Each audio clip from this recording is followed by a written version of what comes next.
این هشدار رو جدی بگیرید.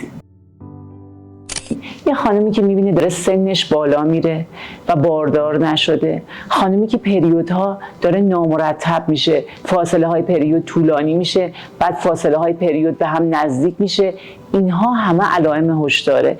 که یک خانمی هست که پریود دردناک داره یا حجم پریود و خونریزی‌های پریودش خیلی شدید میشه، دردهای پریودی شدید و حتی بین پریودی دردهای شدید زیر شکم داره، اینها همه علائمیه که یک خانم باید هر چه زودتر به کلینیک‌های ناباروری مراجعه کنه. یک سری خانم هستن که زیر 35 سالن، حالا خیلی ما استرس نداریم، میگیم خب زیر 35 سال البته با یه ذخیره تخمدان خوبی که چک کردن.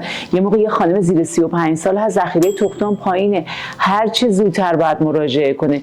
یعنی اینو باید حتما مراجعه کنه ببینه این ذخیره تخمدان خوبه، فعلا جا داره.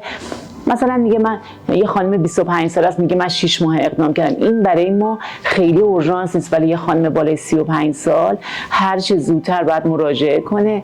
خانم بالای 40 سال هم که اصلا فرصتی دیگه نداره. یعنی اینها همه هشدارهایی هستن که ما به خانم ها میدیم. خیلی از خانم ها هم میتونن حفظ باروری کنن، اگه الان امکان بارداری ندارن تخمک فریز کنن، جنین فریز کنن و حفظ باروری کنن.